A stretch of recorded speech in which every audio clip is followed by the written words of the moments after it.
Hoje vamos falar sobre isomeria ótica. Eu sou a professora Ângela Ferreira.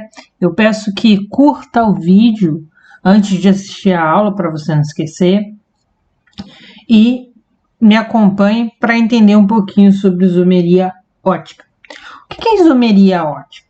A isomeria ótica é a ocorrência de componentes que, apesar de possuírem a mesma fórmula molecular, desviam de forma diferente o plano de propagação da luz polarizada. Bom, mas o que seria essa tal de luz polarizada? Qual seria a ideia? Vamos pensar o seguinte: num feixe de luz comum, como a luz solar ou de uma chama, ou até mesmo de uma lâmpada, a luz se propaga em ondas dispostas ao longo de diferentes planos, como está representado aqui, né? Você não tem uma direção apenas, tem várias direções. Quando nós temos ondas que apresentam um único plano, dizemos que ela é onda polarizada, como essa daqui. Ela tem uma direção de propagação. Se considerarmos o feixe luminoso incidindo frontalmente aos olhos, o que acontece? Quando a gente vê uma luz não polarizada, a gente vai ver vários pontos de vibração. E quando a gente vê a luz polarizada, a gente vê um único plano de vibração, certo? E aí vem a ideia, mas espera aí, como que acontece esse processo de polarização da luz? A luz não polarizada, ela pode ser transformada em luz polarizada se fizermos passar por uma placa de polarização, que seria essa placa aqui. A gente pode observar que aqui a gente tem uma luz não polarizada e depois que passa por essa placa de polarização, a gente tem a luz polarizada, né? Feita, aqui normalmente é feito com material que permite a passagem de ondas que vibram num determinado plano apenas, não em todas as direções. As demais orientações são bloqueadas, certo? Então, basicamente é isso que a gente tem uma fonte, a luz não polarizada, a partir do que ela passa pelo polarizador, ela passa apenas por uma vibração. Em alguns laboratórios, a gente usa o polarímetro para medir o ângulo de desvio da luz polarizada, porque ela pode desviar para um lado e para o outro, né? Esse desvio pode ser tanto para a direita quanto para a esquerda, certo? E aí aqui, por exemplo, a gente tem um esquema semelhante ao anterior, a gente tem uma fonte, um prisma, né? Após passar por esse prisma, a luz se torna polarizada, aqui vai ter um tubo com uma substância que é opticamente ativa, e quando a luz passa por esse tubo, ela sofre um desvio, né? E o olho, aí você vai ter o analisador e você vai conseguir observar se esse desvio é para a direita ou se é um desvio para a esquerda. Aí os desvios que são para a direita, na isomeria ótica, são chamados de destrógera, e os desvios para a esquerda são chamados de levógera. E você também pode ter ter uma substância com positivo, que vem de destrógera, ou negativo, que vem de levógera, tá bom? Mas aí eu falei lá atrás de moléculas simétricas, de substância simétrica. O que é isso, né? Se a gente observar essa molécula aí que tá aí, nós podemos compreender o que é uma simetria de uma molécula, certo? Se eu pegar essa molécula aí, molécula de ácido lático, e colocar essa molécula em frente ao espelho, né, veremos uma imagem do espelho, que é chamada de imagem especular, né? A gente observa que essa imagem, ela não é superponível do objeto original, ou seja, ela não pode se sobrepor. Se eu pegar aqui esse lado de cá, cortar ele daqui e tentar sobrepor aqui, eu vou ver que elas não se sobrepõem. É como se, por exemplo, a gente pegasse os pares de sapato, né? Eles não se sobrepõem, eles são uma imagem do outro no espelho, mas eles não se sobrepõem. É a mesma ideia, certo? Se a molécula ela produz no espelho uma imagem não especular, é possível, quando você tem aí a imagem que ela não é superponível, não se sobrepõe, a gente diz que é uma molécula assimétrica, certo? E aí, a gente vem à ideia, como que eu vou identificar?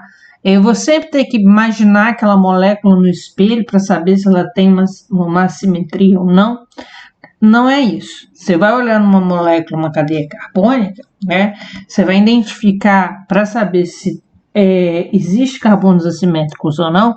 Você vai ter que identificar os ligantes dos carbonos, e os carbonos assimétricos são aqueles em que todos os ligantes eles são diferentes. Por exemplo, nesse caso aqui, R1 é diferente de R2, que é diferente de R3, que é diferente de R4.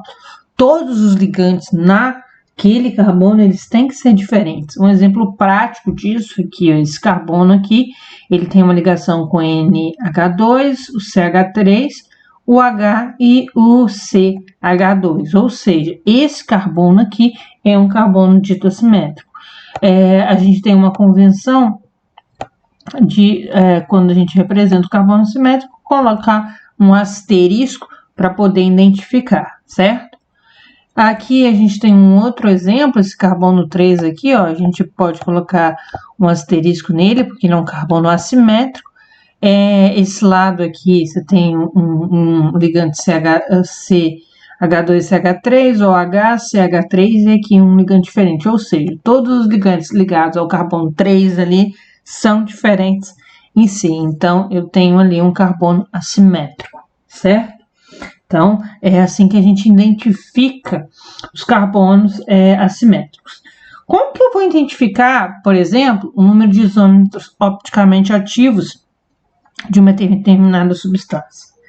Vamos a um exemplo. Aqui eu tenho um ácido destrógeno lático, né? Que pode ser também chamado de ácido elático ou ácido mais lático. É o ácido lático aí. E ele pode ser também, né? Eu posso ter também o ácido levógeno lático, o ácido L-lático ou o ácido menos lático, são os mesmos ácidos, né? Aqui a gente observa que esse carbono central aqui é um carbono assimétrico, né? Se ele é um carbono assimétrico, aqui a gente tem uma substância opticamente ativa, certo? Então, se eu tenho um carbono assimétrico, eu tenho uma possibilidade de destrógeno e uma possibilidade de levógeno, certo? Então, esse seria o número de isômeros opticamente ativos para uma substância que tem apenas um carbono assimétrico, certo? Uma informação importante é que se eu pegar 50% de levógeno e destrógeno, eu vou fazer uma mistura chamada mistura racêmica. A mistura racêmica ela não tem um desvio de luz, certo?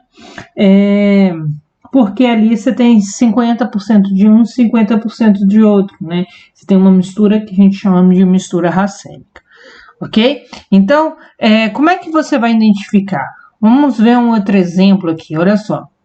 Aqui eu tenho uma outra substância onde eu coloquei já os asteriscos aqui, onde eu tenho dois carbonos assimétricos, certo? E vamos, que é o ácido 3-amino 2-hidroxibutano-dioico. Eu tenho a possibilidade aí de ter dois desvios para cada carbono, né? O carbono 2 pode desviar um ângulo alfa e o carbono B pode desviar um ângulo beta. Então, eu tenho ali um desvio mais alfa e mais beta, ou seja, um desvio para a direita, e eu também tenho a possibilidade do carbono 2 desviar para a esquerda e o carbono 3 desviar para esquerda também, né? E aí eu vou ter as combinações para saber a quantidade de assimetria aí. E aí a gente utiliza uma fórmula para a gente saber qual seria o número de isômeros opticamente ativos. Por exemplo, aqui, né? Eu tenho 2 carbonos assimétricos, ok? Eu identifiquei na minha molécula o número do meu carbonos assimétricos, são 2, beleza. Então aqui eu quero saber o número dos isômeros opticamente ativos, eu tenho um N igual a 2. Então aqui, ó, eu vou ter 2 elevado a 2, certo? Então eu tenho quantos isômeros opticamente ativos? 4. E a gente mostrou aqui que você realmente tem 4. Isso aqui vale para estruturas maiores que essa, certo? E qual quantidade de misturas racêmicas? Aquelas que não tem, aquelas misturas que não são opticamente ativas. Bom, aí eu vou usar essa formulinha de baixo, onde N é o número de isômeros. 2N menos 1, certo? Então, aqui no caso vai ficar 2N não, 2 elevado a 2 menos 1, que vai ser igual a 2 elevado a 1, que vai dar 2, certo?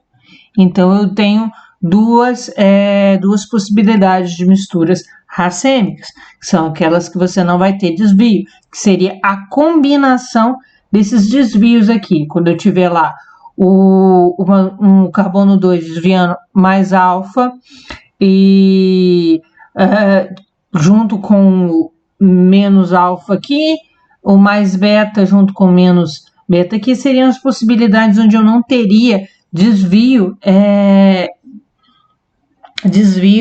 e teria misturas racêmicas. Desvio não, porque eu não teria isômeros opticamente ativos. Então, nesse caso, eu teria misturas racêmicas, certo? Então, eu teria 2 misturas racêmicas aqui. Então, caso lá eu queira saber a quantidade de números ópticos e de misturas racêmicas, é só lembrar desses 2 jeitos aí. Olha o número de carbonos assimétricos e substitui o N pelo número de carbonos assimétricos, certo?